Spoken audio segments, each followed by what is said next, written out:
Oh, there's the YouTube. And all right, we are live, folks. Thanks very much, Neil. Thanks everybody for joining us for our July 26th regular council meeting for the city of Courtenay.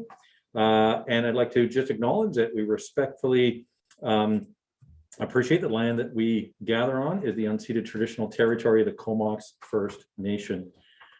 And due to the COVID-19 pandemic and in accordance with Ministerial Order M192/2020 and the class order mass gathering, council meetings will be conducted virtually and live streamed on the City of Courtenay YouTube channel. And with that, we have an adoption of minutes. Move adoption. Second. Excellent. And are there any errors or omissions from the minutes? All right. With that, is anybody opposed to adopt or receive? Seeing none, they are unanimously received. Perfect. Any late items? Thanks, Councillor Fish, for passing this out, and I think it's already in the agenda, so I think we're good with that. And Mayor, I just sent out a draft of, it's a response to the letter from Lush, so it's not really late item, it would just be a resolution response. But okay, sort of new business or just no, the letter from Lush, like which is item 5.1 has an ask, and I just have a resolution response to it. Perfect. Thanks very much. Okay, well, with that, that gets us ready for our delegations. And we have two delegations. We're going to start with the Multicultural and Immigrant Services Association of North Vancouver Island. And we have Toyin Kareem and Jim Brennan. And I will ask them to do their presentation.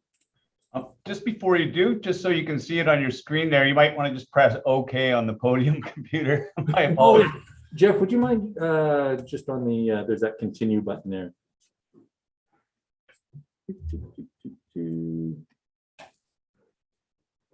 Thank you, sir. Thank you all. Okay, and Neil, if you want, you can text me instructions as well, and if there's anything that needs to be sorted out. So Toyin and Jim, thanks so much for your coming to present to us today, and I believe you've already tested doing the presentation, so I'll pass it over to you. Okay, well, first off, thank you very much for having us here today. We're pleased, Mayor Wells and council members, for having us in to share the exciting stuff we get to do in our communities together.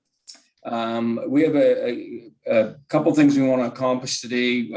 Hopefully annually, we'll be able to present you our annual report of the work that we had just completed over the past year.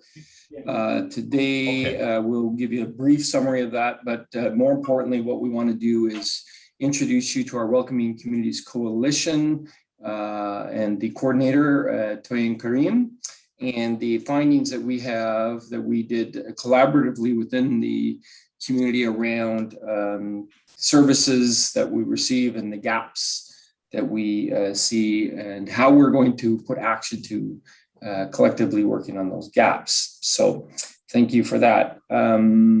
Essentially, I'm not going to go through all of our introduction to services. I'm going to leave this in your hands if you want to have a look at this presentation.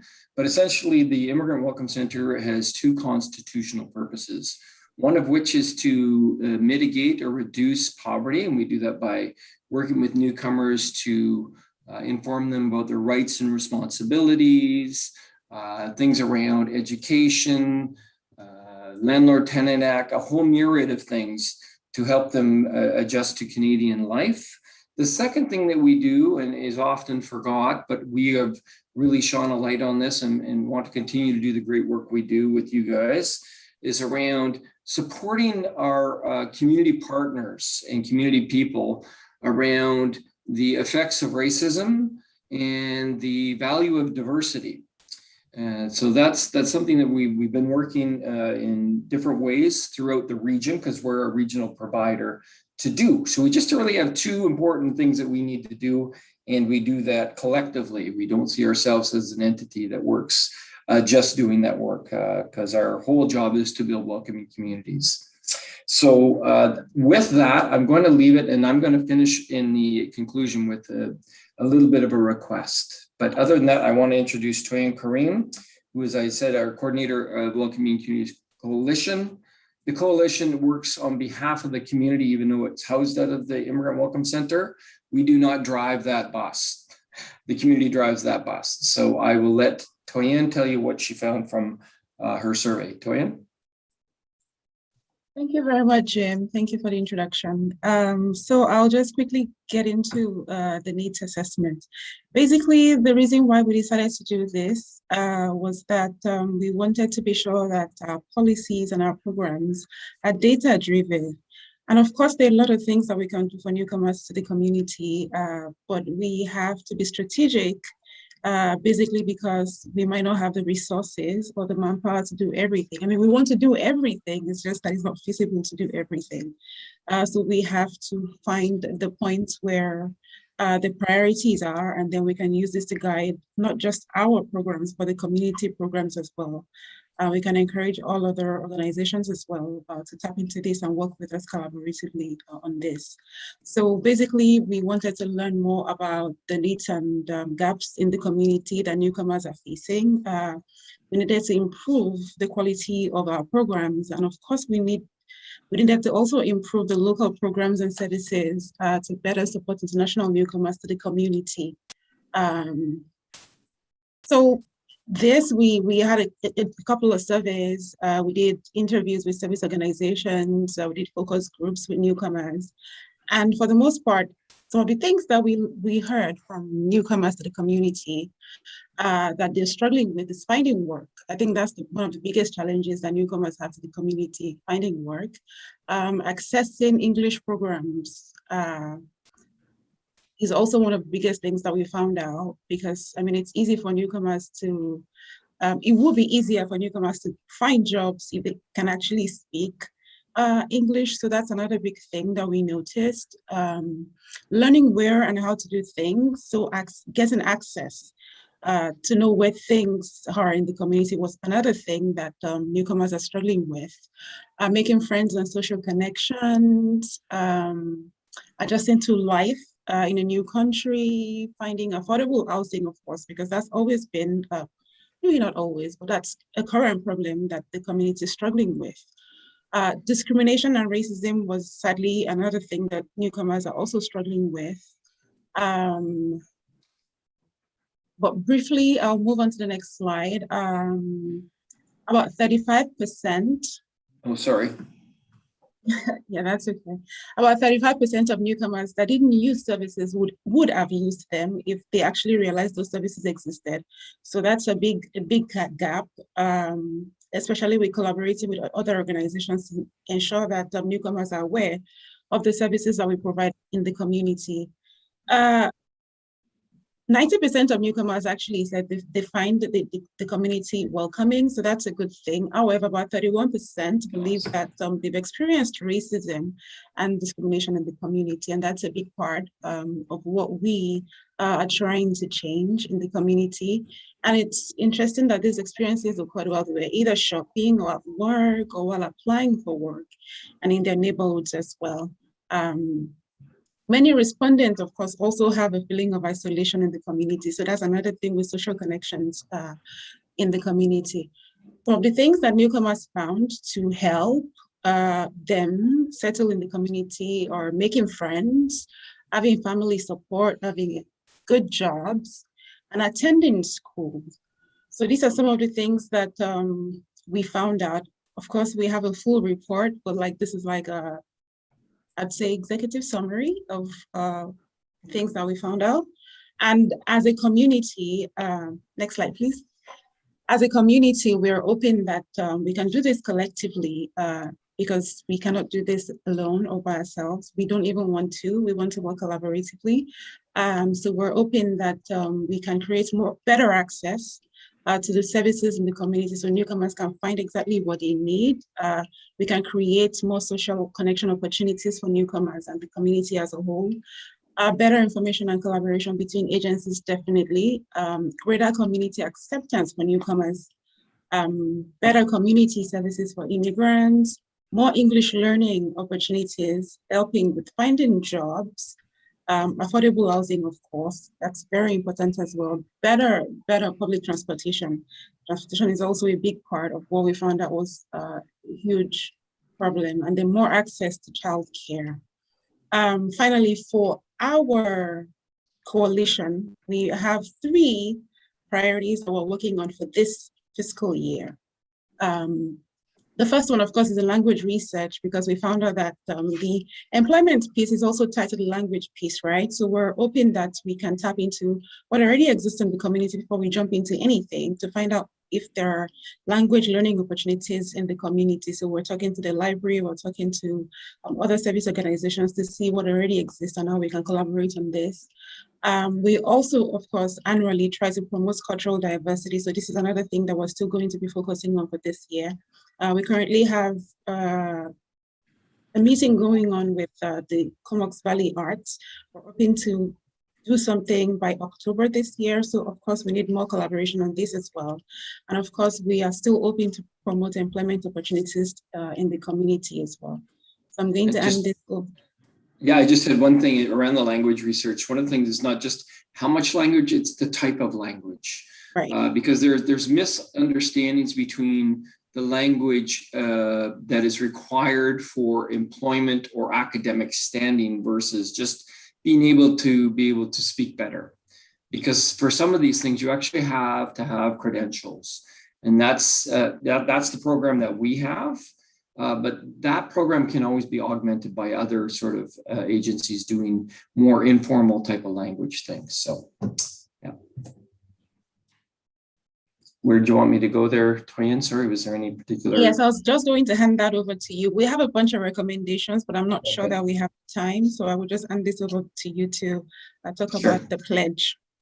Okay, well, thank you, Toyin. That was a real short executive summary, but 10 minutes, you got to do what you got to do. So we're thankful for your time and your space. And this is just something to prod a deeper, longer, more meaningful conversation to give you a feeling of what that we are working with some of your staff. We're working with different organizations. So you probably heard of us, but we'd like to enhance that relationship with you guys.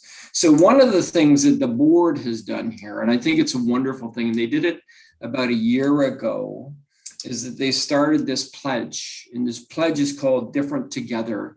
It was spearheaded by Janet Austin, who is the Lieutenant Governor for our province. And we are encouraging others. I know the Campbell River Mayor and Council have decided to take the pledge.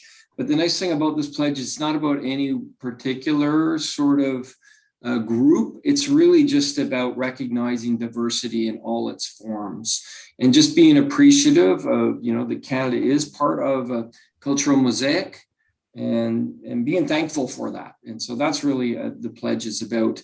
Instead of identifying specific things, it's really about holistically understanding that we're fortunate to be able to have a diverse and continue to work towards diversity. So if you're interested in participating in that, catch up with me and we will get you started on that. Other than that, thank you for your time today. You'll be hearing more from us moving forward. We're very committed to, as you've heard us say several times, working together to build these welcoming communities. It's all our work and it's great work. So thank you for your time today. All right, thanks very much, Toyin and Jim. And I'll look over to see if there's any questions from council. And I do see a light from Councillor Moore. Am I talking in this tonight? We're not using that, or? It's always the silver thing, unfortunately. Yeah. Thanks so much for the presentation. I've been looking forward to it. I had a conversation with Toyin about the assessment being done. A couple questions. I wondered if you had information on the specific occupations that are the most barriered in terms of folks who are coming in with credentials that they're maybe not able to transfer over. And part of the reason for that question is, we certainly haven't been having this conversation broadly, but I think in terms of the city itself having equitable hiring practices, et cetera. I'm just wondering if there's any particular barriers that you can point to. I know that obviously physicians is one that I hear about, but I'm sure there's others that are, people are coming in with great credentials, but are not able, they're often, getting jobs that are lower than their qualifications. So that was one question. And then I have a couple others if that works, or I'll wait until after. Oh, yeah, well, thank you. Great question. Very pertinent question. Just so you know, the trend we're seeing right now is we're seeing a lot of very highly skilled, highly educated people coming in. That's more of a trend in the last few years, and certainly since COVID, because those are the express entry people they're letting in. So it's a great question. We've struggled for as long as I've been in this sector, for over a decade, of trying to get qualifications recognized from abroad.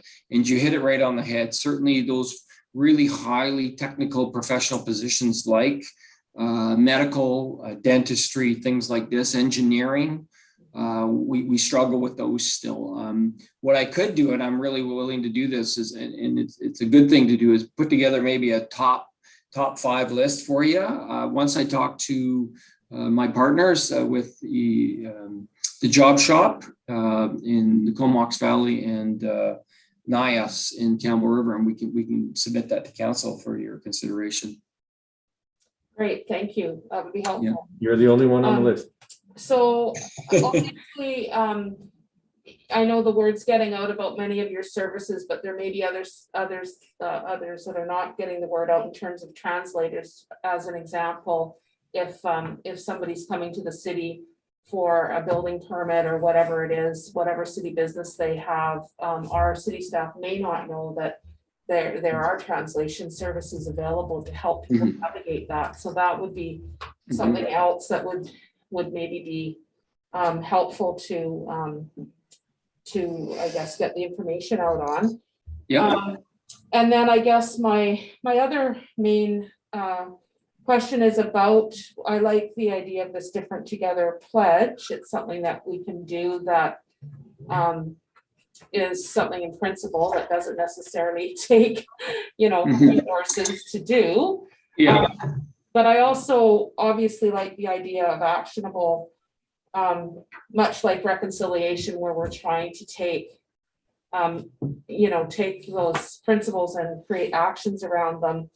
I wondered if you know of other communities that have anti-racism, anti-discrimination policies that we could take a look at. I did some, very preliminary research a while back, and I really could only find a couple, City of Vancouver and another one.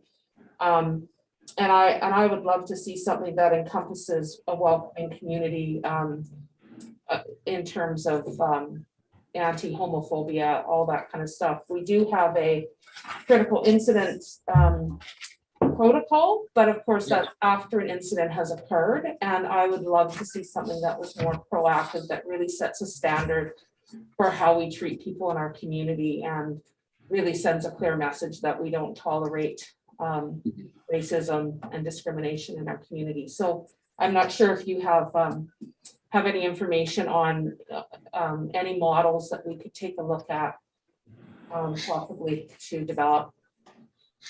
Yeah, I think, there's a lot there to unpack. But I think that the quick answer is yes. One of the things that, the Welcoming Community Coalition does is just that work. If that's deemed as one of the strategic sort of things that we want to look at, then we will do that across our, but again, as long as it's one of the priorities. We've always suggested that we are willing to be a part of that discussion. But I think, we can use other models as a framework, but really we need to encourage the development from those models that reflect our local practices and our objectives. And so we'd love to engage in a further dialogue around that. Again, I don't have any format. I've seen 1,000 of them myself. I'm really interested in having the dialogue to discuss why first, and then how we might proceed and who needs to be involved. Because if we just did it with the city, I think it makes sense that we do that across the community. Mhm. Because it's like us just working with clients and not working with employers. And we did that for years. And so we get people ready and we send them out to employers who aren't prepared to kind of, or don't know how to work with them in an effective way. So the quick answer is we have models, let's talk.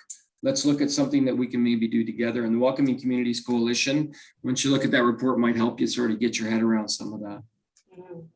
That's great, because of course, there are some things that really directly Mhm. impact us here in terms of hiring or our Yeah. cultural department and all those kinds of things. But then there's those overarching policies that can, I think, just send a really clear message. And I noted in the survey that it was a relatively low number. I mean, it's not a low number to the people who are experiencing racism, but in terms of your survey, it was a fairly low number. But of course, anecdotally, we're hearing about a lot of microaggressions happening towards people. So I think it would be great to be proactive on. Thanks. I'll let my other colleagues. Yeah. So just a quick comment on that. You're absolutely right. And that was a great pickup. 90% feel mostly welcomed. So that's we have lots we can build on. There are some challenges and we can fix some of that, but generally speaking, people feel welcomed. So this is across all the people we serve. So that's wonderful news. Can we do some better? You bet we can, but that's to come. Excellent. Thanks, Councillor Moore, for the questions, and Councillor Cole-Hamilton. Yeah, thanks, Mayor, and thanks so much for the presentation. I had a chance to go to one of your, I think it's called a collaboratory, and I remember meeting Troy, and this is before the pandemic, we actually meet in person, and hearing the stories and experiences was amazing. And as an immigrant myself, I certainly appreciated some of the challenges, although there were probably fewer for me than for others. I just wanted to ask that pledge, Different Together, if Jim, if you were able to just send that on to us. I think there may be other things, but certainly that seems a step we'd like to take to formally acknowledge your important role in the community. So yeah, and just thanks for doing all the things that you do. You make the Comox Valley a richer place because of it. Yeah, we all do. Thank you for that. That's very kind. I will send that pledge out to you guys. Thank you.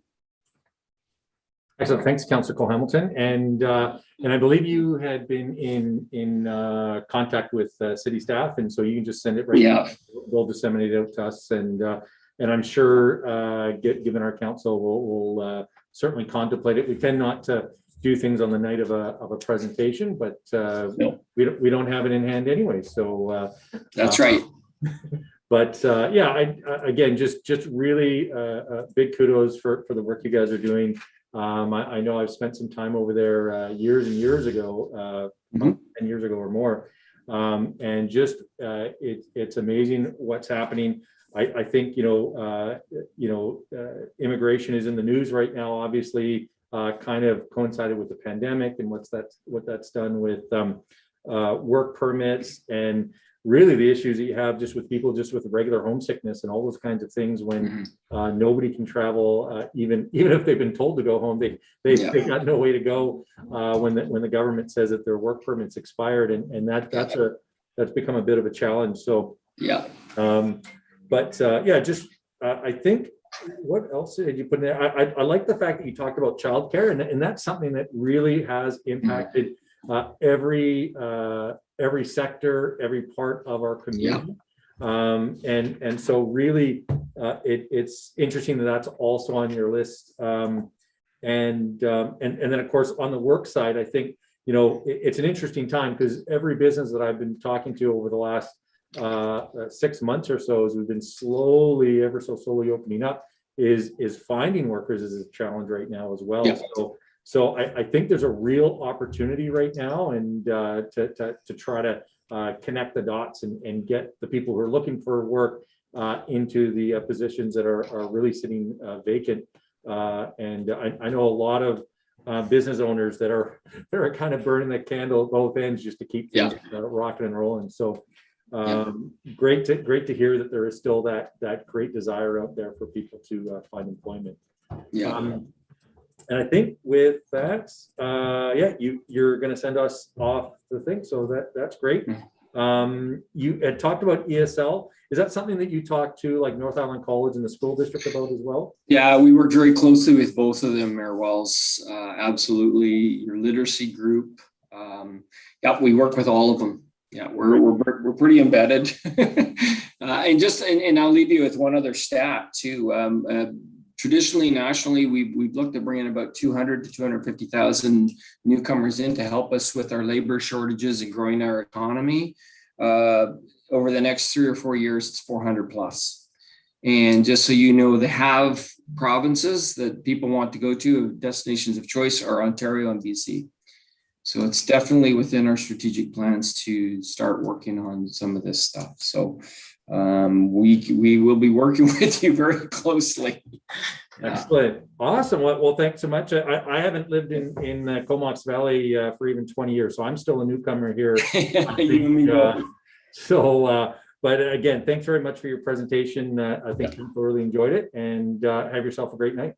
You too. Thank you for your time today, everyone. All right. Our next delegation that we have is the Comox Valley Youth Climate Council in the Green New Deal. And I think we got Lister and Ben on the line. Yes, indeed. I will screen share. Oh, give me a sec. Now I'm able to. All right, we can see the screen. Yeah, it looks great. Excellent. And Ben, I will hand it to you. Perfect. Thank you so much, everyone, for having us. Hello, everybody. You're a bit quiet, Ben. Which side? You're a bit quiet. There we go. So thank you so much for having us. Thank you, councillors. And we're the CYCC. We're the Comox Youth Climate Council. We'd like to acknowledge that we are on this unceded territory of the Comox First Nations. As we already have this meeting, we just always like to mention that we do that every time we meet, to make sure that our practices are in line with Indigenous values. We're super happy to be here today, and we're going to be talking about our Green New Deal.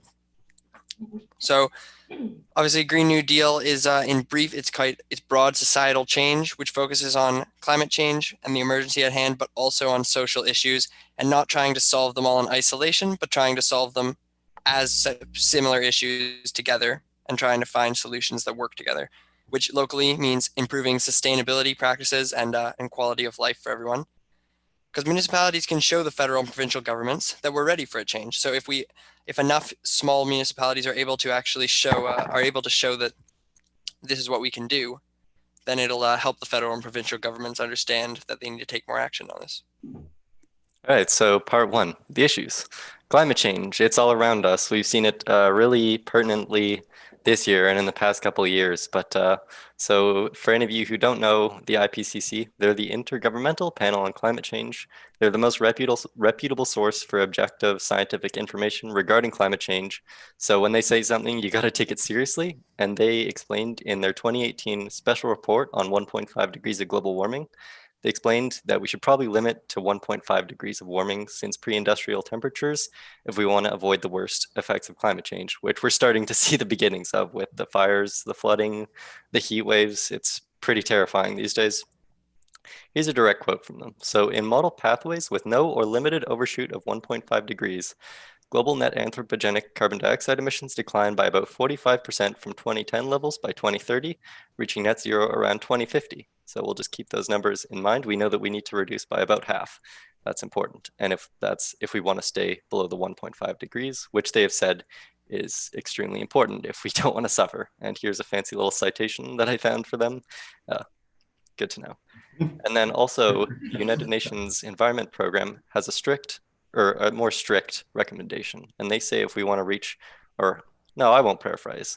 The required cuts in emissions are now 2.7% per year from 2020 for the 2-degree goal and 7.6% per year on average for the 1.5 degree goal. So that's 7.6% per year from 2020 till 2030 if we want to get to 1.5 degrees, which is even more ambitious / strict, whatever you want to call it. And that also brings us to social inequity, which Ben mentioned. And social inequity and climate change are actually interrelated issues. So we need to solve them at the same time, because if we solve one of them on their own or the other on their own, we're just going to leave the other one untreated, and that's not good. So we need to solve them at the same time. And right now, while we're solving climate change, while we're trying to work towards a better future in that regard, we also have this opportunity while we're changing things to also make it better in terms of equity. So the current response is we're worried that individual action is no longer enough on its own. It can be really good, and if you have the means to do so, then it's great. But it does come from a place of privilege, and not everybody has that privilege to do so.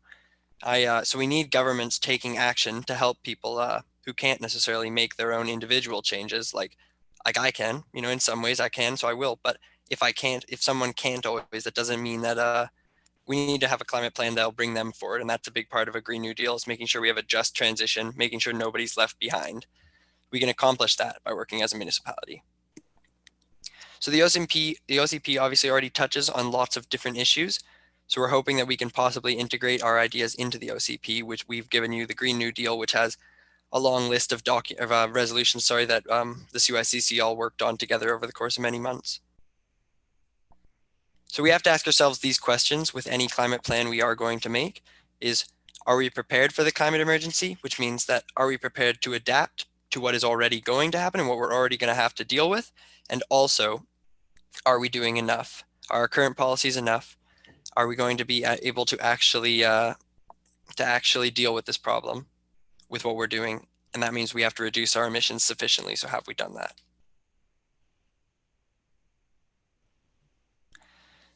So our Green New Deal, part of it is to declare a state of climate emergency. We want to develop a new climate emergency plan, one that focuses strictly on climate change, or strongly on climate change, that understands how much of an emergency it is. We want to also review official community plans to incorporate the recommendations of our Green New Deal when possible, and support an equitable transition rooted in climate justice, respectful of Indigenous peoples, and that creates sustainable jobs, which is what I was talking about, not leaving anybody behind, making sure that as we go, this doesn't make anybody worse off, because we have the means to make people better off while also solving climate change. Contents of our resolution document: there's the emissions targets. That's just the hard science, what we are going to limit it by, and then low carbon jobs, Indigenous rights, equity and justice, land use and development, governance processes, zero waste, transit and transportation, energy and electricity, drinking water and wastewater, food security, which of course we are at quite a big of risk for on the Vancouver Island, health, carbon sinks and biodiversity, revenue generation, and climate adaptation. So making sure that we know that we will already face some of the effects of climate change no matter what we do. So making sure that now, how are we going to find sustainable ways to protect ourselves from that and keep people safe? So coming to part 4, our ask. We know you guys are already knee deep in the OCP. That's a big deal. And we also know that you did recognize the severity of the climate crisis. And that's a good, that's as close as we can get to recognizing the climate emergency. So we can work with that. So our biggest ask today here is set a target of reducing emissions by at least 50% by 2030. And you might be thinking, hey, you said 45% before, and you're right. The IPCC says that we need to globally reduce emissions 45% if we want to get under 1.5 degrees of warming. But being such a rich country, and also a country that has a very high emissions per capita, we know that we need to do more than just the bare minimum. And also, not to put any peer pressure on the table, but other areas are doing it, like Vancouver, Waterloo, the entire USA, although that's a different thing, but it's part of the point, part of the peer pressure. And Nelson, BC actually recently passed a thing, and they want to reduce their emissions 75% by 2030. And we're not asking 75%, but we are wanting this 50% number. It's a really nice round number. It's halving our emissions, and it's what we need to do if we want to stay under 1.5 degrees. Another thing is we want to hopefully put some of our things into the OCP, some of our resolutions. I did submit our document to Nancy Gothard a month and a half ago, and it's changed a bit since then. We've added more stuff, but anything we can get in there before you guys wrap it up would be amazing. And no huge pressure with that. As long as we're able to realize that this 50% target by 2030 is a must if we want to stay under 1.5 degrees Celsius, I'm happy today if we've learned that. So thanks so much for having us. We'd like to again recognize that we're on the Comox First Nations traditional territory. Yeah, thanks for your time. And if you have any questions, feel free to ask away. Excellent. Thanks very much, Ben and Lister. Really appreciate the presentation. I did get to see it once before at the regional district. Yeah. And I really enjoyed it then, and your document, which was very articulate. But with that, I'll pass over to Councillor McCollum. Thanks, Mayor, and thanks so much for the presentation. Yeah, I also saw it a few weeks ago at the regional district, but I really appreciate how you've adapted it for the work that we're doing here at the city. So just want to acknowledge that, and also just thank you guys, your whole the CYCC, for all the work and advocacy that you guys have been doing over the last couple of years. It's really impressive. I just want to comment that I absolutely agree with the statement at the beginning of the presentation that you led with, that municipalities have a really important role to play. I think municipalities are uniquely situated to do a different type of leadership than what we see from our higher levels of government. We have the opportunity to be much more nimble than larger bureaucracies, as well as coming up with solutions to the climate crisis that are specific to our area. So I just really want to appreciate that that you guys are taking the time to get involved in our OCP process and advocating for these interim targets. It's definitely something that we've been discussing. I don't know if we've received a recommendation, or I mean, there are targets that are going to be provided to us by the consultants, and I certainly agree with your assertion that we need to be setting interim targets to ensure that we get to the net zero by 2050. And I mean, halfway, 50% at 2030 seems, I would think, pretty close to where things are going to land. So I don't see a big issue with that. I think the other thing that we need to be considering at all times, not just looking out 10 years, but in each and every budget that we look at and all of our infrastructure projects and funding, both in the municipality and regionally, is getting back to this equity piece, is that we need to be able to provide people options for shifting modes of transportation, whether it be consistent and improved transit funding, improved cycling and pedestrian options, and that if we're not building on this each and every year, we're falling behind, because our car dependency and our land use are really big factors in our carbon footprint here. So I just wanted to make those points before wrapping up and saying thanks again. Thanks so much. I think what you mentioned about just how we're uniquely situated to have a different effect as opposed to a provincial or federal government, that's one thing that was interesting to me, like kind of working on this project, just the different things that each level of government can do. But yeah, since we are the closest to our community, not the provincial government, certainly not the federal government, we know specifically the needs of the members of our community. So yeah, it's really cool to be able to affect that municipally. So thanks, Councillor McCollum. And Councillor Cole-Hamilton. Yeah, thank you very much, Mayor. And thank you, Lister. Thank you, Ben. This is a great presentation. And again, having seen it before, I can see the way you tailored it to the OCP process that we're going through.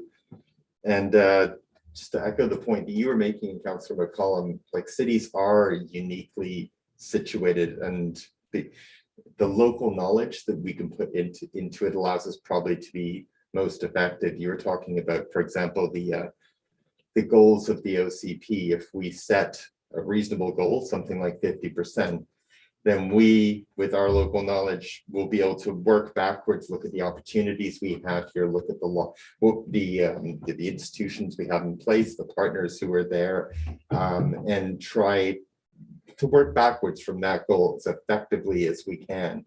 And no other government knows this town as well as we do, and will allow us to hopefully achieve those objectives. So while there are enormous numbers of really, really important policy suggestions in your document, probably the OCP process will allow us to sort out, once we picked a goal, what's going to be the most effective series of actions to put it in place. And so I just really appreciated some of the time you spent laying out the argument for a particular target for 2030.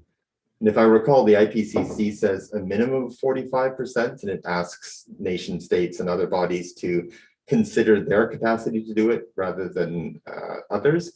And we are a remarkably fortunate nation. We have wealth, we have capacity.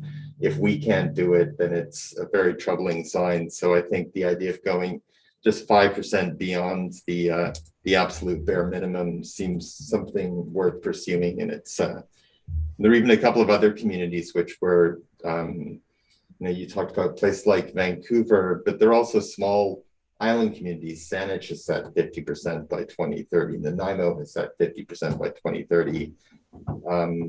I just saw that UBC has chosen 75% by 2030. So I think institutions that have the capacity are doing it.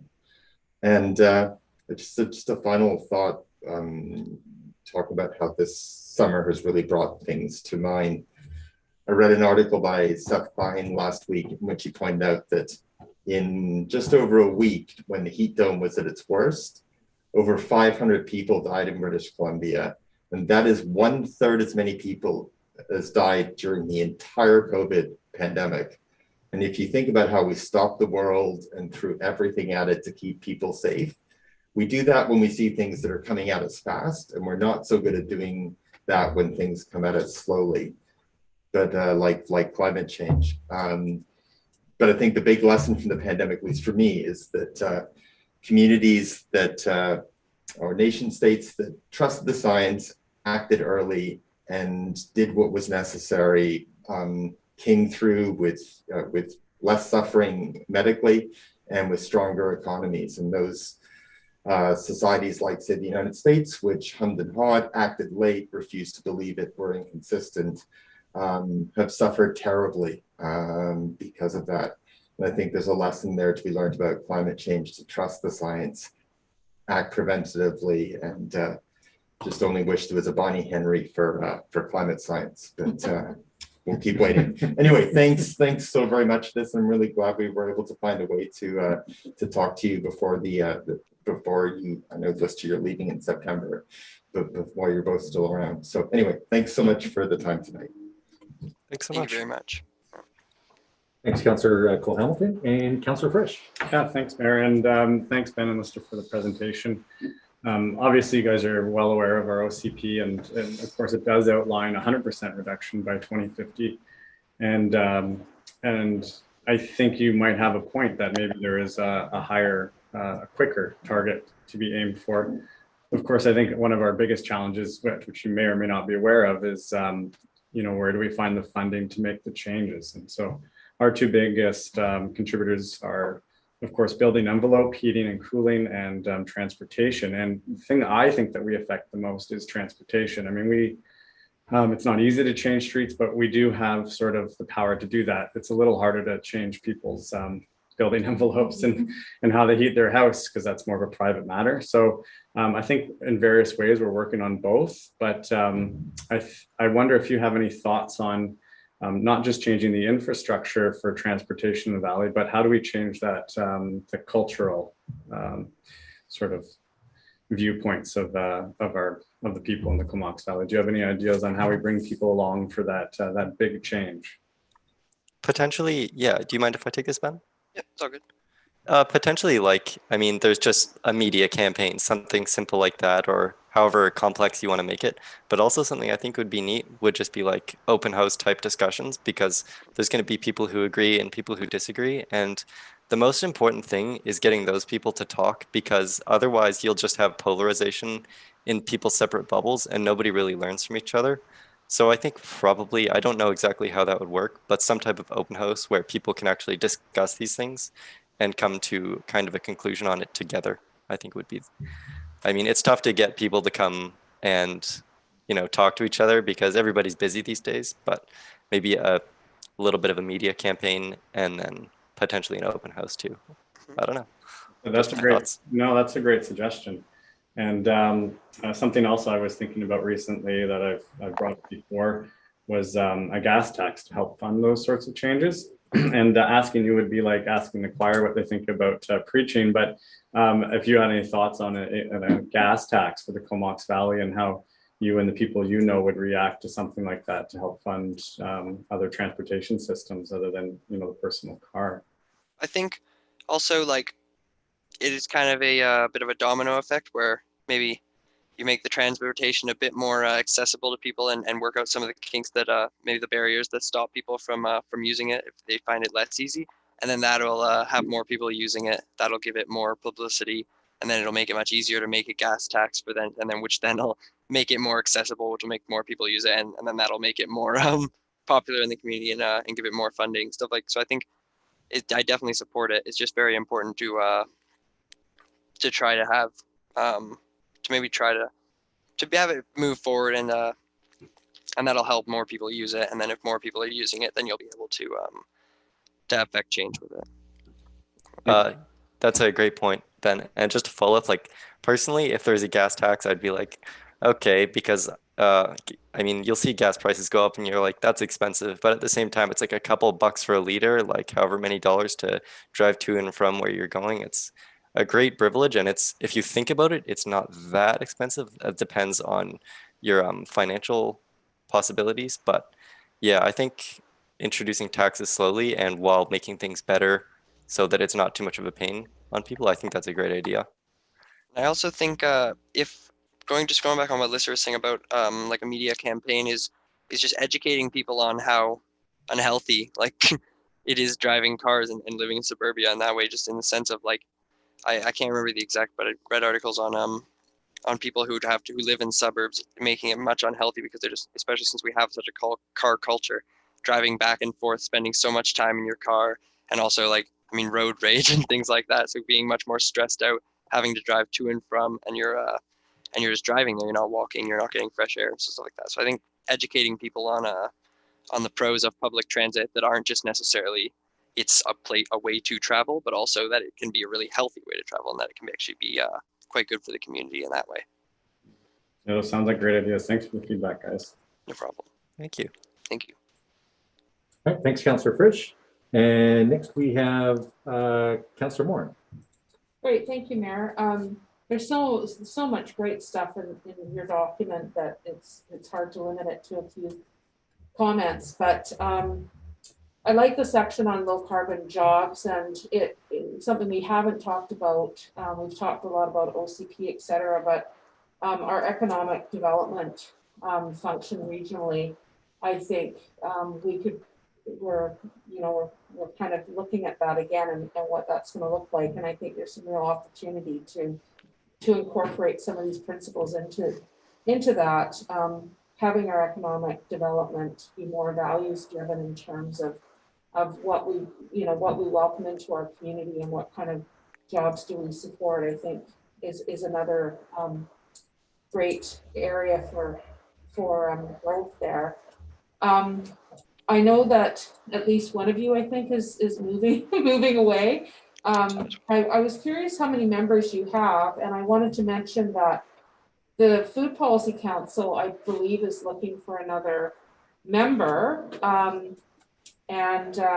So if any of your members are interested in that, then you may want to reach out to them, because I think there would be some really great synergies between you folks and that Food Policy Council. How many members do you have locally? I think on the website it says over 50 members, and that's not, I think that's total, and the amount of active members is probably closer to about 15, and maybe 8 in the political committee. There's also another committee that I'm not on, and then there's the board. But I can totally forward that around, and hopefully we can get more members as the older of us are moving away and going to university and other things. But yeah, if that opportunity is there, I will let the group know, and if somebody will probably be interested. Specifically interested in food security, I think there could be some real great connections there. And just a couple more things, the drinking water and wastewater section, it's actually come up to me a few times recently about how we use our drinking water to wash things and water our garden, and I think that's another area that we really need to look at, is how we can get away from that and come up with some better ideas there. And then, of course, just ending with my appreciation for the social equity piece. Obviously, when people are struggling to survive and make ends meet, you know, those behavior changes with climate change are not forefront for them if they are trying to find a place to live and feed their families and heat their homes, etc. So really appreciative of that. It was interesting. I've done some camping this summer, and on 2 occasions I saw car share being used, and I thought it was great because I thought, you know, they're probably city people who use public transportation and maybe take a couple road trips a year or whatever, you know, in not COVID times, and are using car share to go camping. And I just thought, you know, would love to see more of that kind of thing being utilized. So thanks so much. Yeah, thank you very much. Makes a lot of sense.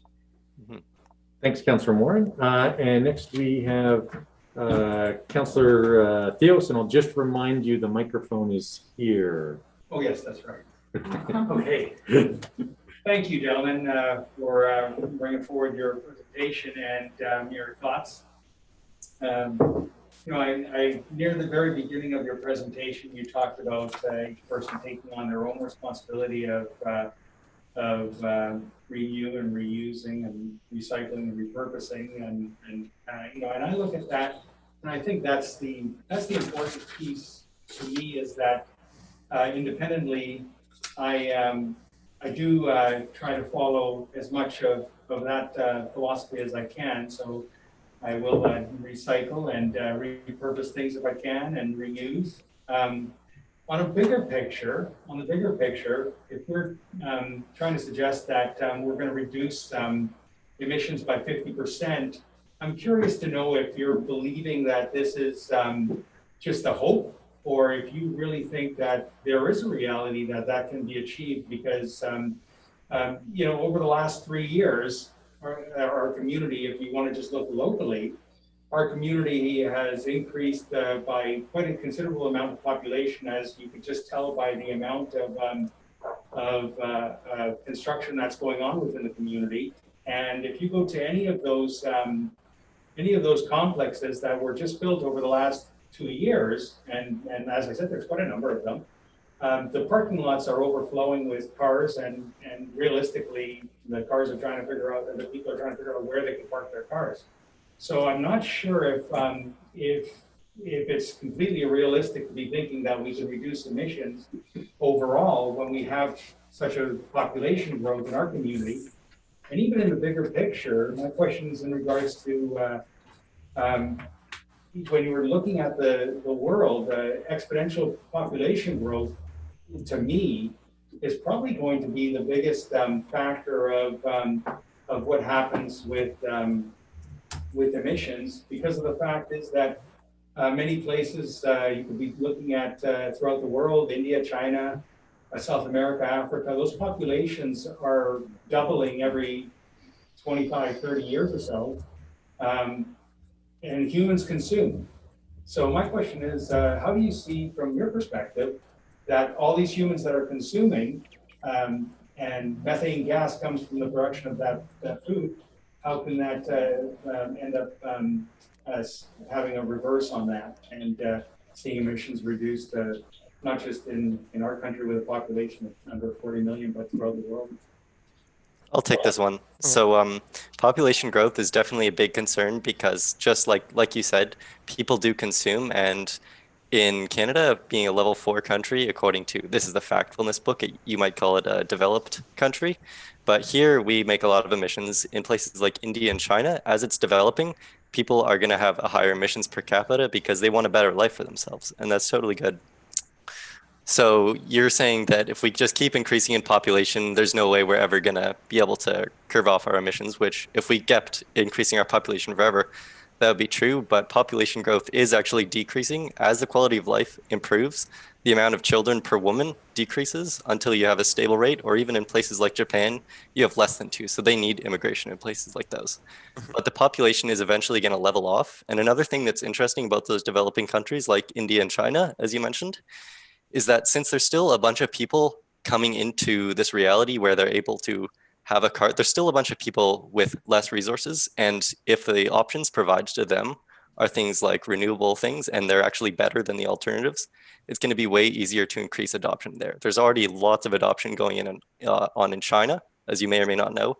And in India, there's still a ton of coal-fired plants, same as China, but they have a unique opportunity more so than us, because as we've developed, we've had to more slowly develop these technologies. But now that we have all these technologies available, they're going to use those instead of alternatives. So it's going to be much easier for them to make a transition. So also in response to your so is this a possibility? How the IPCC did the report is they plotted, I forget how many different pathways, but I think out of however many there was 34 pathways they identified for how we could keep under 1.5 degrees globally. And I'm sure they took into account all the possible factors for that one. So while I don't have the exact numbers for you right now, I'm fairly certain that there is a possibility. And on one hand, it's a hope, because if we don't get under 1.5 degrees, the world is going to be an awful place. Some of us in the more developed countries might be able to have a fighting chance, but overall, it's going to be extremely bad for humanity. So it's as much a hope as it's kind of just like, we need to do this, because if we don't, the humanity is going to be in shambles. So I hope that answers your question. It was a bit rambly of me. No, it really does, and actually was well answered. Thank you very much. Thank you for your question. I also think there's many times in humanity's history where it might be very easy to, when you're looking at it, and you're looking at the problem at hand, thinking, is it possible? How could we possibly solve this? And I often think that's kind of one thing I like about a Green New Deal, is it's about saying, well, we do need to dream. We have to hope, and let's not settle for something that isn't going to be good enough. If we don't hit 50% by 2030 and net zero by 2050, the science is telling us that's not going to be good enough. So let's take the chance that we're going to be able to do it, and let's do everything we can, because anything below that will not be an habitable planet for us. So we have to take that chance. And I think there's many times in humanity's history where there would have been people who were worried that we weren't going to be able to do it. But when we look back on so many different things that have changed, like I just recently read Nelson Mandela's autobiography, and I imagine there were many white people in South Africa with lots of money and who were saying, there's no way we'll ever abolish apartheid, and there's no way that we'll ever be able to overcome this, and it's not sustainable. But of course, now we look and they have abolished apartheid, and there's lots of other examples like that, which obviously not like they're a perfect country now for that type of thing, but the fact that I think we can do it. We should dream. We should be willing to.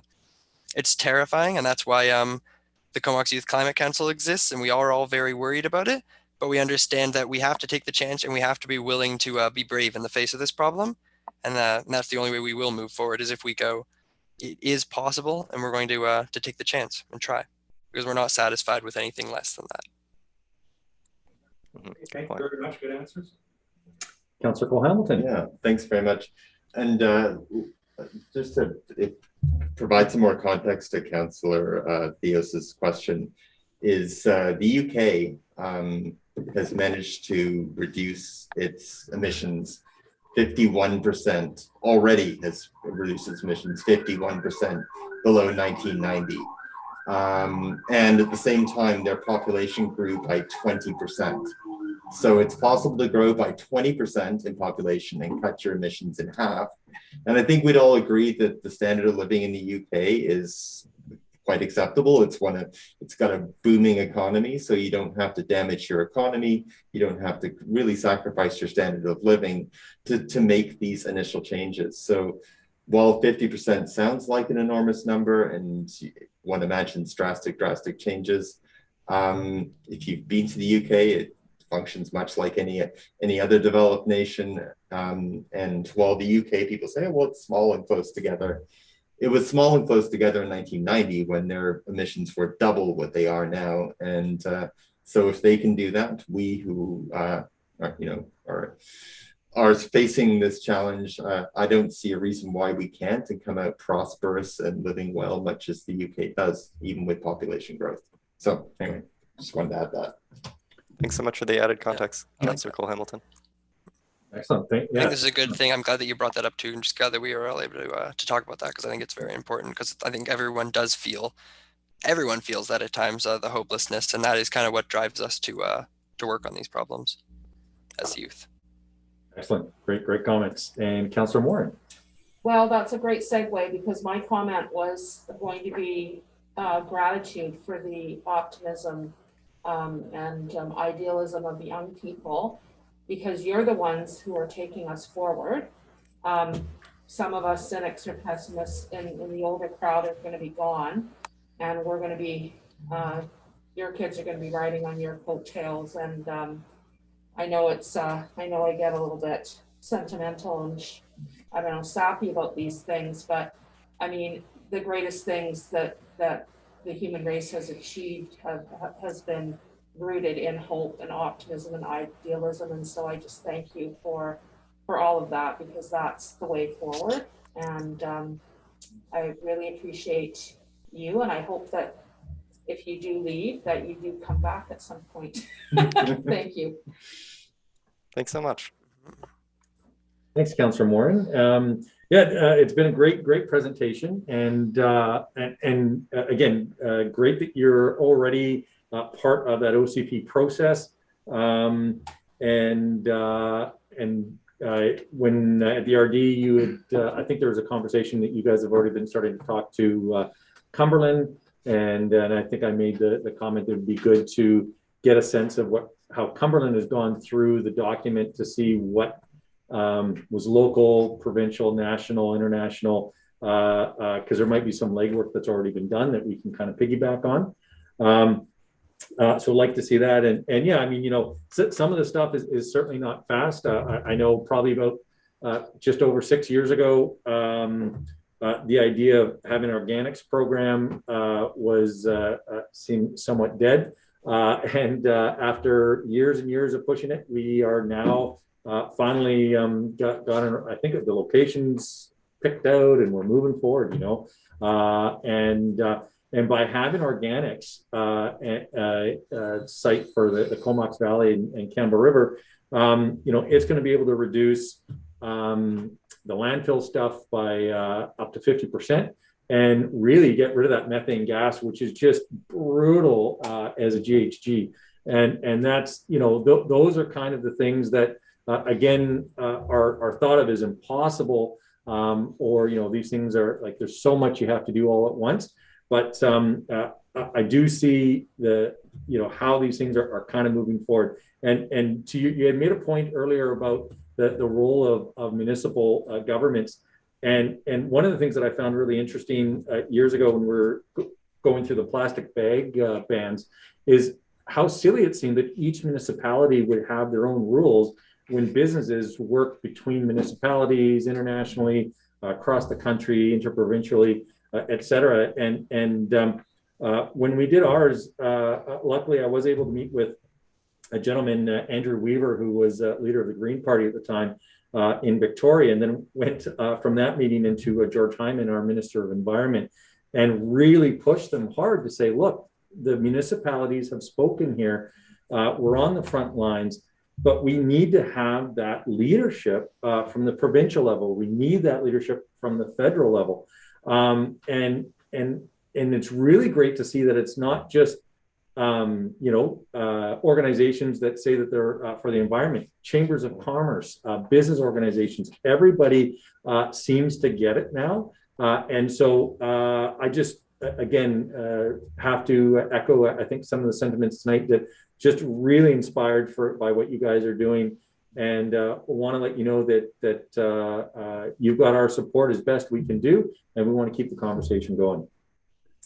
And with that, I think we're good to move on to the next. So thanks again for your presentation. And Ben and Lister, have a great night. And hopefully we'll be in touch before anybody leaves town. Sounds good. Thanks so much for having us. And Thanks so much. Have a good break in August. I believe that's happening. Yep. Have a great break. See ya. Yeah. But you can still contact us. You can email us or contact us through the city, et cetera. So. Oh, great to know. Awesome. All right. All right. Good. Thank you very much. All right. Next, we're going to go into development services, and we have variance permits number 2102, 2840 Cliff Avenue. Councillor Frisch. Yeah, I'm happy to move that council approve option 1 and proceed with issuing development variance permit number 2102. Second. Excellent. And with that, I'll pass it over to our CEO, Jeff Gardner. If council has any questions, Mr. Buck is available for to answer those. We haven't planned a presentation at this point. All right. Yeah, it looked pretty straightforward and non-contentious, so happy to support it. Does someone want to Oh, yeah. just explain what it's about for the people viewing? Yeah, maybe that would be useful. Just a quick synopsis. Well, yeah, Thanks very quick. through council, Mr. Buck's available. Yeah, thanks very much through the CEO to Mayor and Council. It's a very straightforward request. The drive-through restaurant A&W on Cliff Avenue is replacing their menu board sign. It's being relocated in the same location. The bylaw, and it's outlined in the report, requires a certain distance, 50 meters between freestanding signs. This is considered a freestanding sign. So they're looking for relaxation for that to put it in the same spot, as well as a slight increase in the sign area. So going from 4 square meters to 4.58 square meters. So it's about a 6 square foot difference. We've had no feedback at all when circulated to the neighborhood.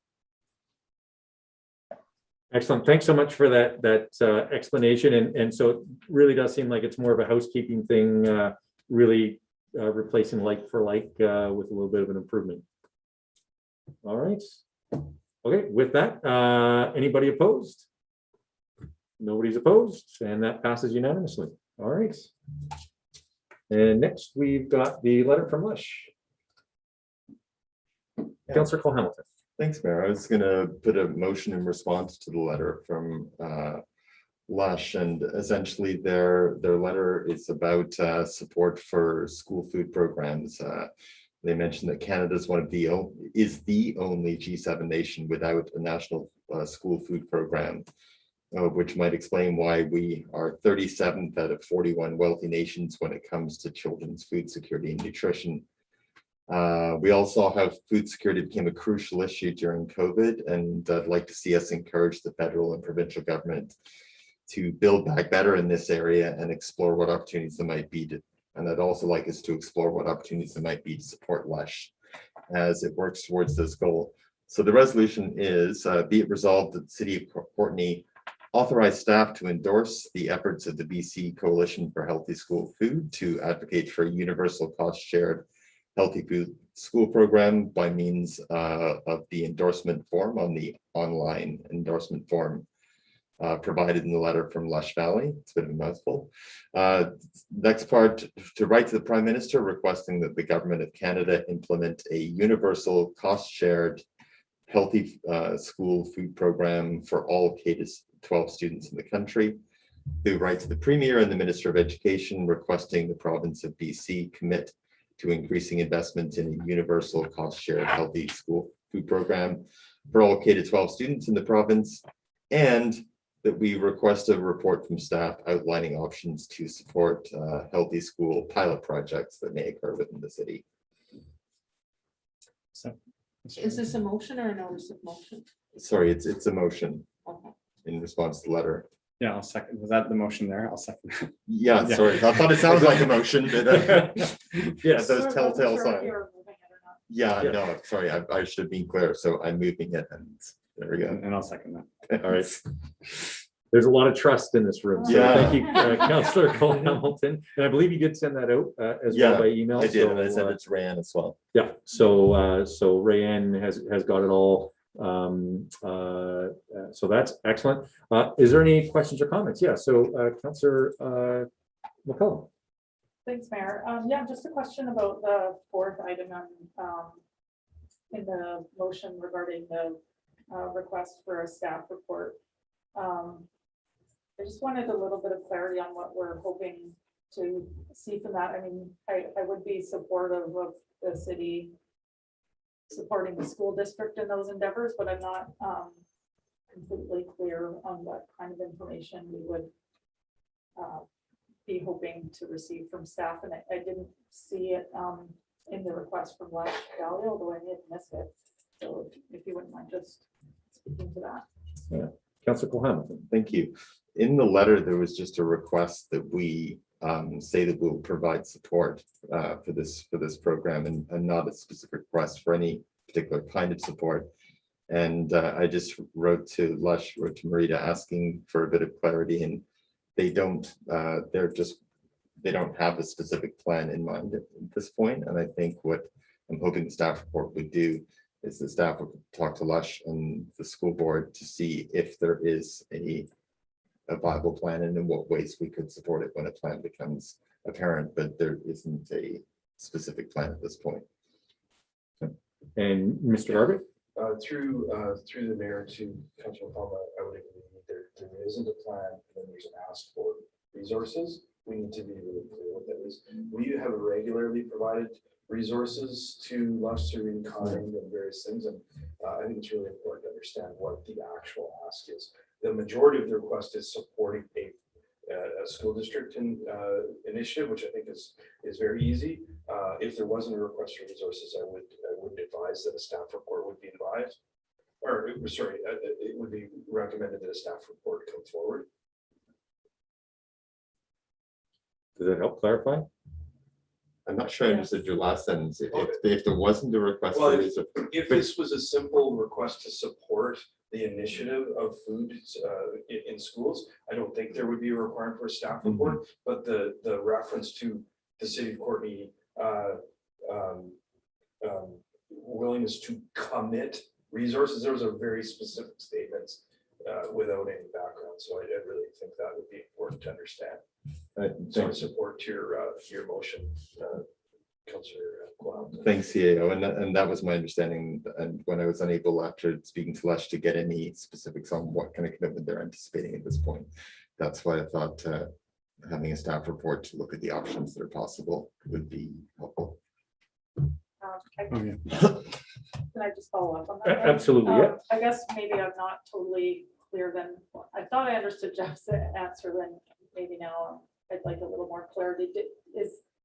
Is the request for a report from staff outlining options too preemptive without a project underway from the school district, or is that, do you see any problem with that in terms of our motion, or is it okay the way it is?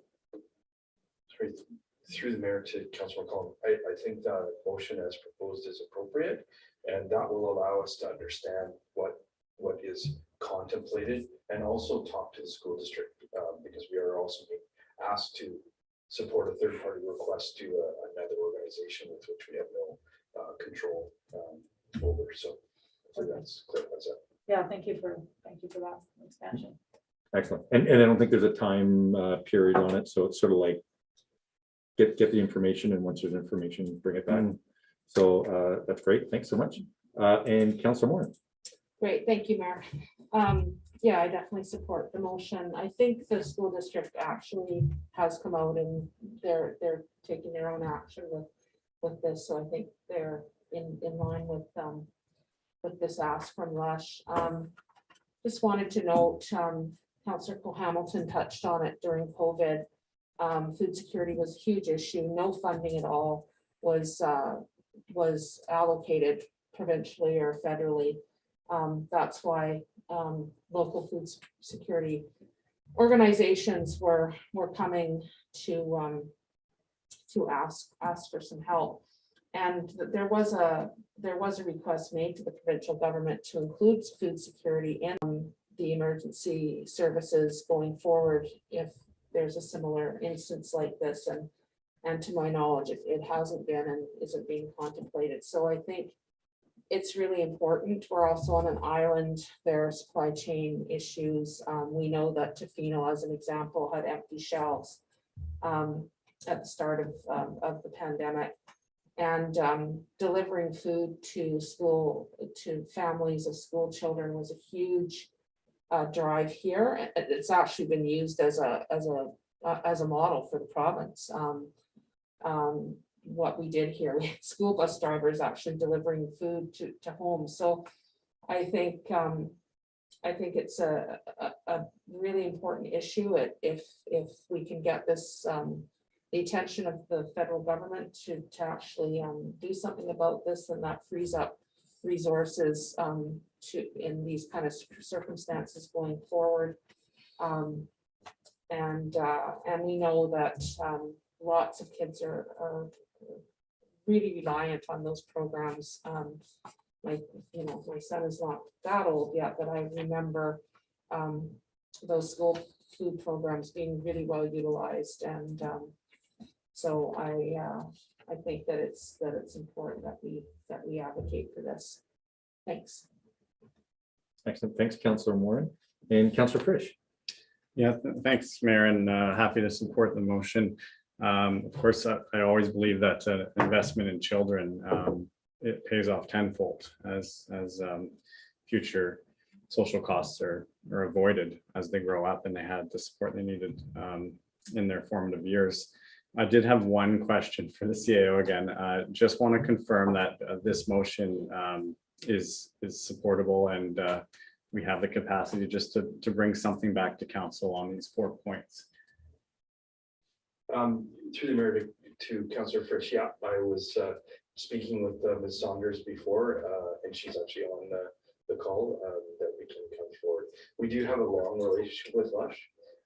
Yes, as council is aware, we are currently providing access at the Filbert Center for them, which is a very significant in-kind contribution. And so we anticipate continuing to work together. It's a really positive organization in the Valley.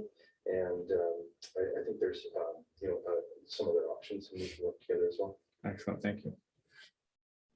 Awesome, great. I think it's been a great discussion. I think certainly something that's a great thing, but it really does show, even as a great country, there are some strange things that are missing. A national plan for this is sorely needed, and strange that it isn't there. But weirdly, when you look at education, we're one of the few countries that doesn't have a national education strategy either. And those are the kinds of things where I think there's certainly some opportunities to move things forward. So thanks, Councillor Cole-Hamilton, for drafting the motion for the rest of council, and working with staff, I believe, to make sure that it really aligned with what the capacity is at. So with that, is anybody opposed to this motion? I'm so used to saying that now. I should be asking now that you can raise your hands. Jeez, and we're all in the same room and everything. All right. Sorry about that. Next, we have the briefing note. If somebody like to move receipt. Move receipt. Second. Excellent. And I'll pass it over to Mr. Cartwright. Thank you, through Mayor and Council. We have an update on the 5th Street rehabilitation project. Ultimately, we've had a good outcome. There were some very challenging issues that the contractor had to deal with in the prep work, as well as related to the paint removal that is well underway now. We have had a small shift in the timeline of approximately 4 to 5 weeks.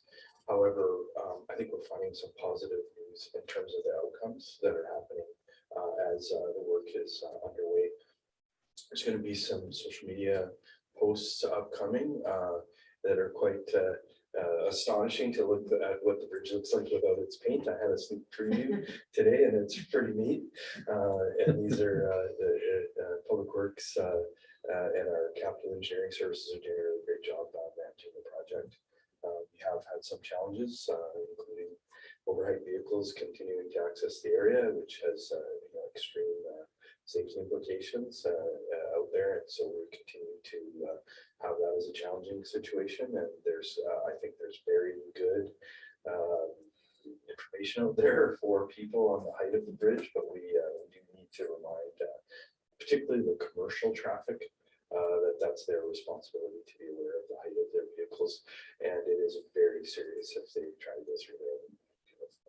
Contracted personnel working on the scaffolding very, very hard. So just if council has any questions. Councillor Moore. Thanks, Mayor. Couple of questions. So I read that the condition of the bridge is actually better than anticipated, and I wondered if that was going to equate to any cost savings going forward, even though we are behind schedule. And then my other question related to that is, being behind schedule, is there, you know, I know that it's the circumstances that were unavoidable, but is there going to be any cost savings due to the schedule being a bit behind? Through the mayor to Councillor Moore, it's an evolving situation. The condition assessment and then the reality is a very positive indicator, and then we do have the works and services are covered in a contract there, and it did have a specified term. So we'll stay tuned on that. I think we were hoping that the schedule wouldn't slide, and then ultimately, just like any large scale project that has had that, we'll be providing a regular update to council on that, including the financial aspects. Some of that may be contract related stuff, could be in camera item, but we'll do our very best in terms of that. I would say that both the contractor and our own staff are working very well together, and we're really hopeful that we'll continue to have, fingers crossed that the bridge condition continues to be in good shape. But it's going to be really interesting when those images come out. So, right. Just a quick, I just was curious about, there's still some issues, I think, for pedestrians. Full disclosure, I was tubing on the weekend, and it is pretty difficult to try to cross over from the park over to the pedestrian walkway. You have to go down quite a ways to use the crosswalk, and that's actually a very busy corner when you've got a lot of pedestrians around there. And I did notice that some pedestrians were just crossing, in between when one lane had stopped and the other hadn't quite got there yet, and they were just kind of going for it.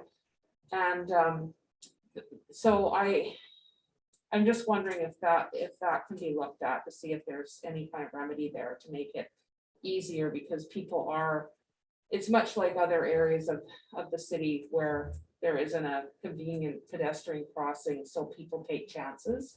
And I'm just wondering if there's something that can be done to increase some safety, especially during the summer when people are going back and forth there. It's pretty busy in that area. I guess I would say through the mayor to Councillor Moore, we do have a traffic and pedestrian safety plan in place that reflects the standards. Mr. Davidson is on. If he had some comments to share with respect to that, I'd ask him to weigh in on that. Yes, thank you very much, Jeff. Through the CAO to Mayor and Council. Yes, we absolutely can take a closer look at that. Just to echo Jeff's words, we do have a traffic management plan in place that reflects all the required standards. But yes, that's something we've noticed on site too. So we will look into it a little bit further. Absolutely. Oh, great. And just maybe some really some clear signage, because it doesn't really tell. There's nothing that tells pedestrians really what to do there. So that might be something, or there are employees there kind of directing, but I don't know, just some improvements there I think would be handy. I wouldn't want to see a tragedy there at all, obviously. So thanks. Thanks, Councillor Moore. And Councillor, hang on one second. Councillor McCollum. Thanks, Mayor. Yeah, I think my question was partially answered, but something that I'm not clear about from the briefing note is there under the project schedule, there is a note that says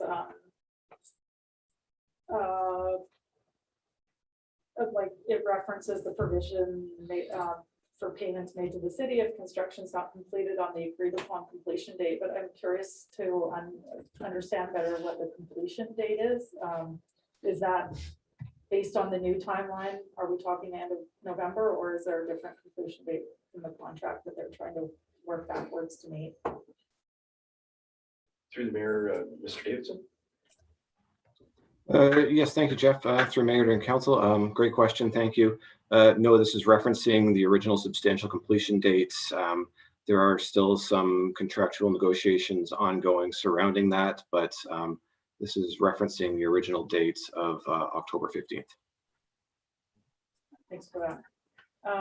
And another follow-up comment on something that Councillor Moore picked up on around the pedestrian safety. Another issue that actually both Councillor Frisch and I were together, and I've witnessed it a number of other times, is that the traffic pulls up way up onto the stop line waiting to go over the bridge toward downtown.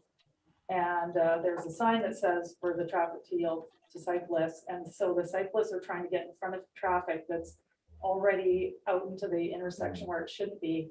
And all of last week, there was a contract worker that was there to manage traffic, although he was on the pedestrian area. And it seemed like he was mostly just calling out to cyclists that they weren't standing behind the traffic line, but really the issue is that they're trying to get safely in front of traffic rather than merging. And again, I don't know if we're back to trying to deal with better signage or if there's communication that can go back to the contractor, but essentially cyclists are being berated for not following rules that they're unable to do because cars aren't stopping where they need to be. And I don't know what the answer to that is, but it's getting, there is becoming increasing conflict in that zone. And I think that there is probably room for improvement in addressing that.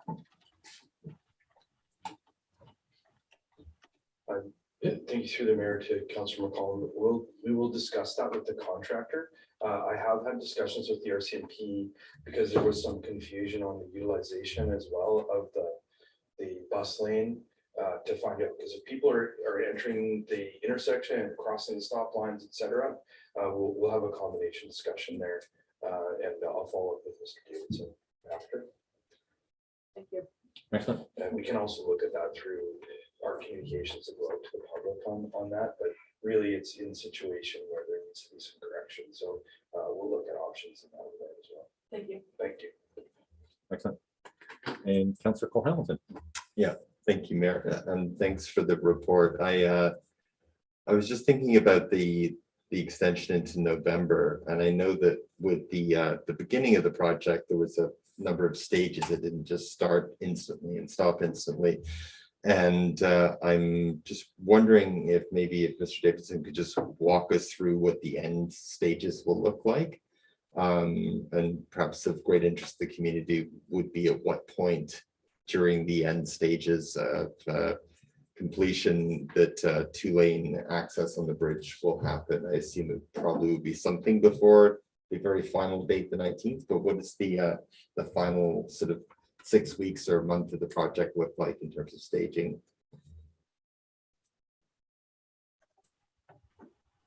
Great question. Thank you very much. Through CAO to Mayor and Council. Yeah, final 6 weeks. So the last approximately 2 months, we'll be working on the deck and cathodic protection. As we wrap that up and wind things down, there may be some cleanup and some touch-up work on some of the paint work being done. Railings being reinstalled on the existing pedestrian walkways. And then the last week or so is going to be all about breaking down existing scaffolding and taking down traffic control stuff. So we are targeting November 19th to turn the project back over to the city, turn the roads back over to the city, revert back to double lane traffic flow through that area. So I'm correct in understanding that we shouldn't anticipate two-lane traffic before that very final day? That's correct, yes. Okay, that's useful to know. Does the fact that the bridge is in better condition than we've expected, does that mean any reduction in the time required for cathodic protection and deck work? Excellent question, thank you. Through CAO to Mayor and Council, I'm hesitant to overpromise. The schedule presented is adequate, maybe a little bit conservative, hopeful that we'll be a little bit ahead of schedule, but it's really going to be dependent on the outstanding deck work. That'll be a second phase. So we know at this point in time that the coating and some of the steel on the bridge is in better condition than we thought. We'll learn a little bit more once we complete hydro demolition in September and understand better what the condition of the deck is. So early indications are that yes, it is in better condition. So we're hopeful we can be a little bit ahead of the schedule, but I'd be hesitant to guarantee anything earlier than November 19th. Okay, and that's that data that you're looking for, the information about how it might affect the bridge deck schedule. That's something that'll be coming in future weeks, I imagine, and you'll have a clearer sense of it in future weeks. Yes, that's correct. And we'll hope to provide an update to council at that point in time. Okay, great. And the other thing I had was just really small is I noticed the sign by the Government of Canada on the east side talks about their $2.94 million contribution. I was wondering if we could either get another $1 million from them, or maybe they could put the correct number there, because the people of Courtenay are paying a lot of money for this, and I think for them to think that half the cost was paid for by other levels of government, besides being incorrect, I think it's anyway. If we can get that extra $1 million, that would be great. Thanks. Thank you, Councillor. We'll get that corrected. Yeah, and I believe it was $1 million from the province-ish, and then $1 million from the feds. So I don't know if maybe they put it together and then maybe just fluffed up the numbers a little bit more. Greedy. But excellent. No, and I think, you know, when we talk about trying to forecast, which is really a lot of these questions, it's really difficult. And I think to Chris's credit, the staff's credit, that's why they're giving us these updates. We get email updates and then get these more official ones at meetings, so that we can kind of get a sort of a state of the nation of where things are at. But it is obviously complicated, and you know, things can happen as the work goes on. A couple of questions that I had. One having to do with the vehicles that have tried to squeeze under the bridge that shouldn't have. I was just wondering if there's any data on whether or not those are just commercial vehicles that are doing it, or if there's been sort of non-commercial vehicles as well, or non-commercial drivers, if that makes sense. Through to the mayor, it's my understanding that they've been commercial vehicles and they are being addressed. Yep. There's ticketing or other issues related. And Perfect. I know that again, that's the responsibility of those operators to understand that we have all our signage in place as per the requirements. Yeah, no, absolutely. And I mean, it is unfortunate if the actual professionals are not heeding those warnings and moving forward. And again, it's hard to say, but like if things are in better condition, even though it may not save us money on this project itself, it may extend the lifespan of the bridge itself, which I think is again not necessarily going to save us money today, but it'll save us money hopefully in the long run, which is really the end result of this project, I think. We've had a pretty fulsome conversation. Yeah. Oh, do we have another light? Oh, sorry. No, that's okay. I know it's angled wrong. Yeah, there we go. Councillor Frisch. Yeah, thanks for the update to staff. And I just wanted to make a small suggestion. I know it was talked about pedestrians crossing and cyclists, and it was actually Councillor McCollum's idea that maybe a bike box would make a lot of sense there. I don't know if it's too late to paint something like that in, but it's like a waiting area for bicycles to sit, and then it's just obvious to everyone that it's okay to chill out at the front of the line. And then for the pedestrians crossing, like I've seen, I mean, I myself went across the road with 3 kids between the things, because when you got to go to the bathroom, you got to go to the bathroom, right? So anyways, the point is it possible just to put a simple crosswalk if we have an attendant there with a stop sign anyways, and let people cross for 30 seconds. I think it's totally doable, but I'll leave that up to staff to figure out. So thanks. All right. So I think we've had an even more fulsome conversation. Thanks, Councillor Frisch. And with that, all those in favor? Any opposed? That passes unanimously. Look at that. Got it done. All right. Reports and updates from council. Councillor Moore. Very brief. So I'm acting mayor for July, and I just wanted to thank Mayor Bob for not being available so that I could attend the chamber golf tournament, which I actually had a lot of fun, and I didn't have to drive the golf cart because I had my own driver. So that was great. And I also just wanted to say that I'm disappointed that I wasn't able to be acting mayor at the lacrosse tournament, because I'm a lacrosse mom and did a lot of rank yelling over the years and would have liked to have done that. But anyway, it is nice to be acting mayor in the summer because you get to go to some fun events occasionally. So I appreciate the mayor taking a couple days off every now and then, but I think he was a bit under the weather this time. So that's about all I have to report. Thank you. Thanks, Councillor Moore. Any other updates from anyone? As Councillor Moore alluded to, I did get my second COVID shot, so that did throw me under the bus a little bit there for a few days. So thanks again. And it's great to get back to these events again. So just phenomenal. And moving into resolutions of council, we do have a Ryzen report. I'll move that we Ryzen report. Is that okay? Or do you need it read? We should probably read it out a little bit more than that, just so those that are watching. Sure, I'll go into it. How's that? Based on the July 19th, 2021 staff report settlement on a 4-year collective agreement, council ratifies the attached memorandum of agreement resulting in a new 2021 to 2024 collective agreement between the city and QP Local 556. Second. Any questions or comments? See none. All those in Sorry, my Councillor Theos, you Yeah, know, no, and yours is actually not in a bad plot, so Okay. keep it right where it is. Oh, great. Thank you. Yeah, no, I've been expressing my thoughts and my concerns and my hopes in regards to the contract negotiations, how they would go. And you know, this is one of those situations where we talked about earlier, you know, like I just mentioned hope. Also, you know, I was like feeling the optimism and the and you know, maybe even a bit of dreaming that that this would be an opportunity after 2 years of people throughout our community struggling with COVID and financial issues. Our business community struggling tremendously to try to keep their doors open. Our citizens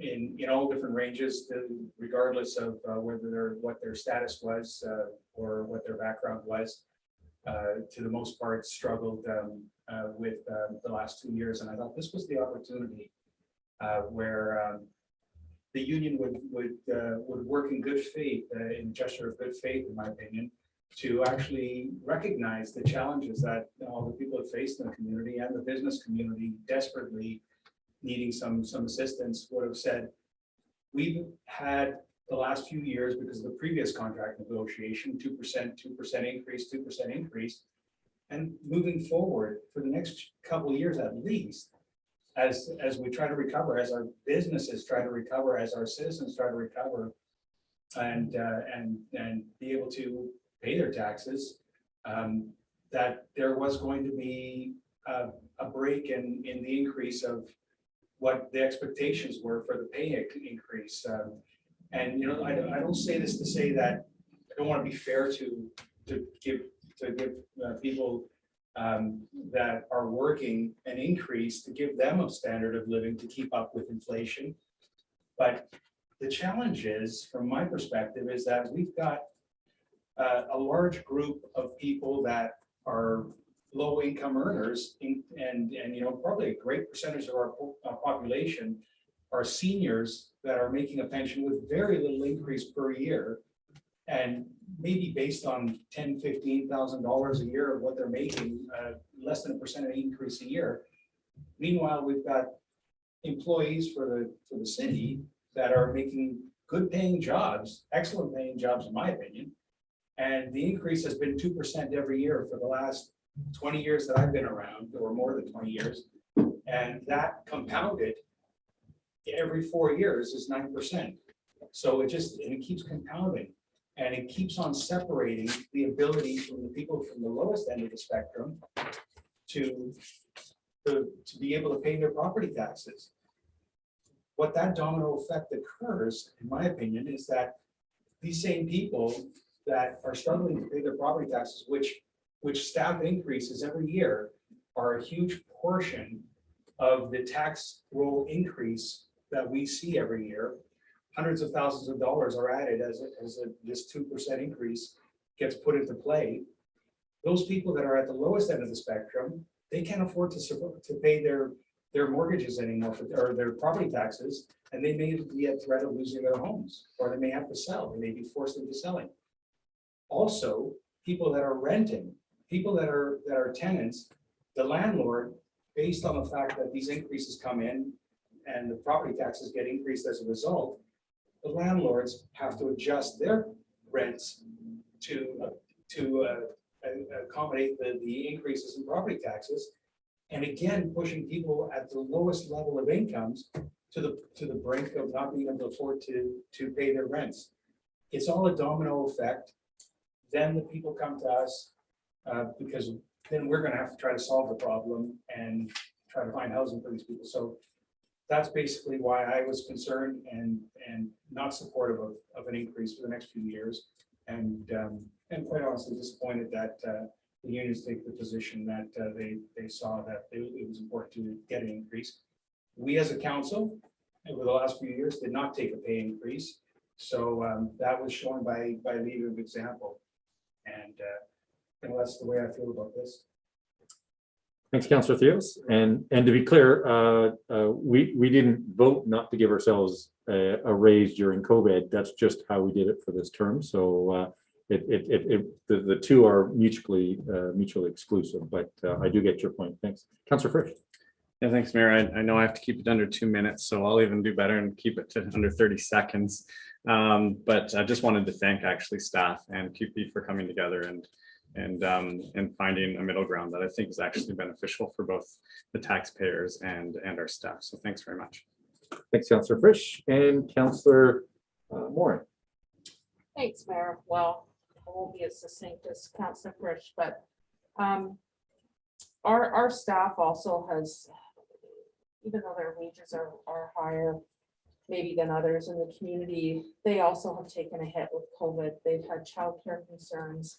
They've had kids out of school. They've had to adjust their work practices and deal with all the other COVID issues that the rest of us have dealt with. They've also been on the front line of this pandemic in terms of we certainly got some provincial and federal help, and individuals did as well. But really, the local governments were on the front line in terms of you know, what we mentioned earlier, delivering food to kids, etc. And the people that, the businesses that were supported are being supported by people who make a living wage, and those are our staff primarily who are supporting those businesses. So I don't believe, I don't have it in front of me because I wasn't at the last meeting and I didn't pull it up here, but I believe the first increase was 0.68 or something for the. It was a dollar amount, so it was, I think, 68 cents. But yeah, so the it, first year is a low amount, and then it was 2% after that. Those are not outrageous increases. We do need people making a living wage to support our economy and to support our small businesses.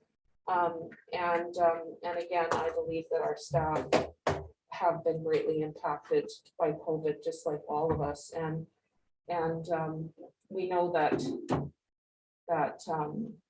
our staff that are making, slightly lower wages are in the same boat as others in terms of being able to buy a house or to find a place to rent. I mean, not everybody who works for the city is making tons of money. And we also have our rep departments and our cultural services departments who took big hits because they weren't able to work in the same way or their hours were cut or whatever. So I think this is really fair. And I just want to point out that it's the membership of the union that makes the decisions, and it's the collective of our employees, and they vote on, they are the union. So it's not this, this force from above. These are our staff who are coming with these proposals, and I think that we actually could have had much more pushback from our staff in terms of things like medical and health benefits, because of course,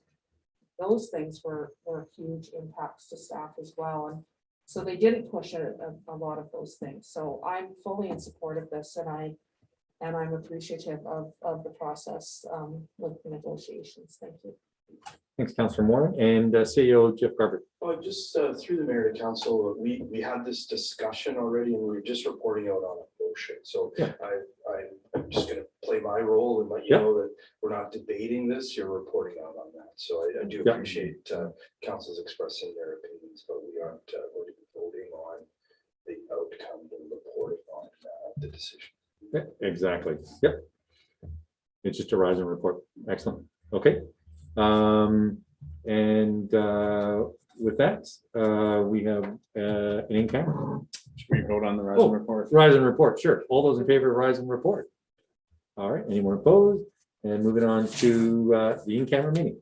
Mayor, I'll move that a special in-camera meeting closed to the public will be held July 26, 2021 at the conclusion of the regular council meeting pursuant to the following subsection of the community charter, 91C, labor relations or other employee relations. Second. All right. All those in favor?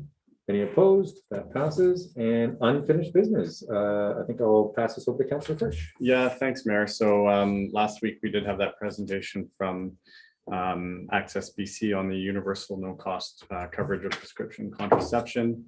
And so I do have the following motion that I'd like to move. And I first just want to say that I think it's both an issue of equality, gender equality, and social health costs. And so with that said, I'll read it out. Whereas cost is a significant barrier to people accessing contraception, particularly to people with low incomes, youth, and people from marginalized communities. And whereas providing no-cost prescription contraception has been shown to improve health outcomes for parents and infants by reducing the risk associated with unintended pregnancy and is likely to reduce direct medical costs on the provincial health system. And whereas contraceptive methods targeted at men, such as condoms and vasectomies, are available at low cost or are covered by BC Medical Service Plan, whereas contraceptive methods for people with uteruses, such as birth control pills, intrauterine devices, or hormone injections, have high upfront costs, making access to contraception unequal and gendered. Therefore, be it resolved that council direct the mayor to write to the provincial government to urge them to make all prescription contraception in BC available at no cost under the medical service plan. All right, that's been moved and seconded. Any questions or comments? All right, all those in favor? Any opposed? That passes. Thanks, Councillor Frisch. And I think there's only one thing left. Move German? Yeah. It's almost surprising. It's moved and seconded. All those in favor? Any opposed? All right, thanks everybody for a great meeting, and we'll be back in September. Mayor Wells, do you want, I'll just turn this over to you and I'm out of here then. And I'll stop sharing. So. Okay, that sounds good. I think we have